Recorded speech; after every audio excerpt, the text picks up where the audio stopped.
Welcome back, everyone.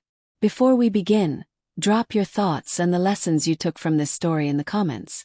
And don't forget to like, subscribe, and hit that notification bell. It helps us share more real stories that matter. Let's dive in. I never imagined I'd be that guy, the one typing out a personal train wreck for strangers to read online. I always thought these kinds of stories were exaggerated or belonged to someone else's life, not mine. But life doesn't always follow the script. Sometimes it rips the pages out in front of you and writes something so absurd, so devastating, you don't even recognize your own reflection. My name's Darnell. I'm 38, from Atlanta. And this is how I lost everything I thought mattered. My wife, my children, my dignity. Only to discover something even more valuable. Myself. Humble beginnings. I grew up in Atlanta's West End. A place where the sound of sirens was more common than birdsong and dreams were luxuries we didn't always have time for. My mom raised me and my two younger sisters alone after my father walked out. She worked 3 jobs. Sometimes I'd fall asleep doing homework on the back counter of a diner while she wiped tables. From a young age, I made a silent promise. I would build a different life. A life where my family would never know hunger, never feel fear. Never go without love or security. I worked hard, college, 2 degrees, and by 26 my first business. Real estate, automotive investments, tech startups. One hustle turned into another. I worked late, sacrificed sleep, skipped vacations, ignored relationships. But I made it. By 33 I could finally breathe. I had money, I had status, I had freedom. Enter Tasha. I met Tasha at a wedding. One of those romantic, wine-slicked evenings where everything feels like a movie. She was magnetic, gorgeous, funny. The way she carried herself. It was like she belonged on every red carpet at once. We started dating. And soon I was all in. Lavish dinners in Buckhead. Spontaneous trips to Miami and Charleston. I even rented out a rooftop for her birthday. My friends said I was whipped. Maybe I was. But for the first time I wasn't grinding for me, I was building something with someone. We got married 2 years later. It was a $100,000 ceremony. Her dream, not mine. But seeing her smile that day, I thought it was worth every penny. She wanted to be a stay-at-home mom. I supported that fully. I'd provide, she'd nurture. We had our first son, Jordan, a year into marriage. Our second, Miles, came 3 years after. The house I built for us on the outskirts of Atlanta was custom designed. A backyard oasis, home theater, even a walk-in closet she used like a showroom. Our Christmas cards looked like something out of a Hallmark catalog. From the outside we were perfect. Cracks in the marble. But even marble statues develop hairline fractures over time.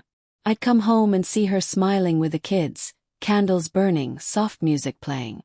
But sometimes, there was a coldness behind her eyes when she looked at me. A flicker of boredom or disdain. I brushed it off. I was traveling a lot, handling clients, closing deals. Maybe she was just tired. Then came the late nights with her girls. The phone always face down. Trips to yoga, but coming back in full makeup. I even noticed cologne on her that wasn't mine. Still, I told myself not to be paranoid. Jealousy wasn't a good look, especially for a man like me. But the feeling never left. The breaking point. Then last fall, it all shattered. I came home early from a business dinner. I had flowers in one hand, her favorite takeout in the other. I thought I'd surprise her. Instead, I got hit with a truth I wasn't ready for. From the hallway I heard laughter. Female voices. Wine glasses clinking. Crept closer. That's when I heard Tasha say something that made my stomach drop. He's too dumb to even realize I've been cheating. Her friends laughed. One replied, "Girl, you're wild." Another said, "He probably thinks you're a saint." My heart felt like it stopped. I didn't confront her. I just walked out of the house and sat in my car until the sun came up. The next morning, she was making pancakes like nothing had happened. Smiling. Humming. I said nothing. But I knew. I needed proof. Not to fight. Not to scream. But to survive what I now suspected was just the beginning. The other phone. She was good at hiding things, deleting messages using apps I didn't recognize. But eventually I found her second phone, tucked behind a stack of heels in her closet. That phone broke my heart. Texts with other men. Planning girls' trips that weren't really girls' anything. Conversations with her friends about who was hooking up with whom.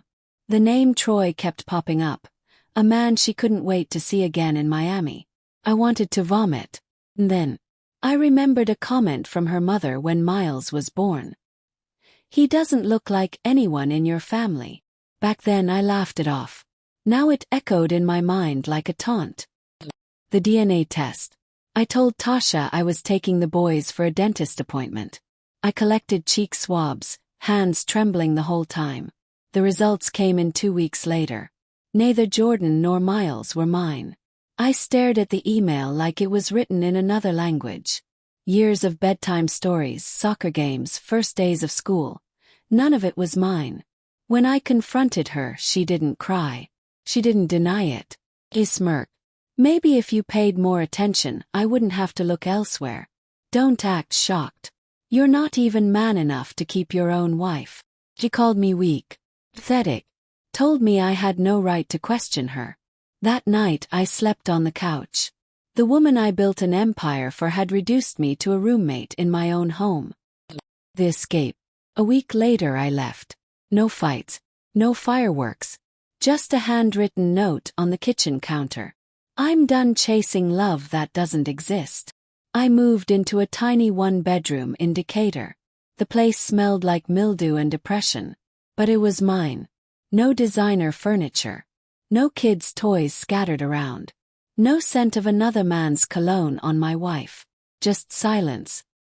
The rebirth. Broke down. I drank too much. Slept too little. I didn't speak to anyone for weeks. Even my own mother didn't know what really happened. But slowly I came back to life. I poured myself into work. Picked up night classes. Finished the engineering degree I'd abandoned years ago. I stopped checking her socials. Stopped asking mutual friends about her. Tasha's life began unraveling.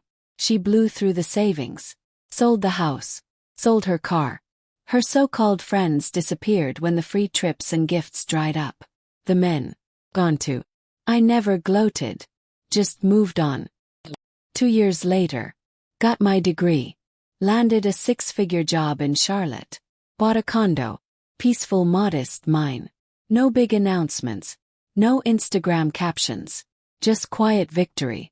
Jordan and Miles eventually started asking questions. I gave them the truth, filtered through love. I didn't poison them. I let them come to their own conclusions. Sometimes they call. Sometimes I answer. There's no script for this kind of healing. But one thing's for sure. I didn't let it destroy me.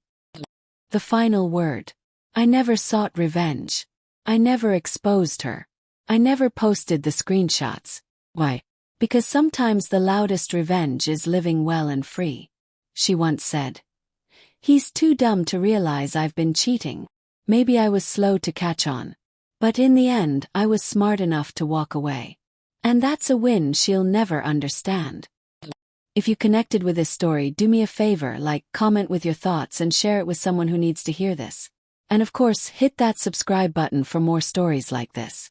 Until next time, stay strong, stay sharp, and never apologize for choosing peace over chaos.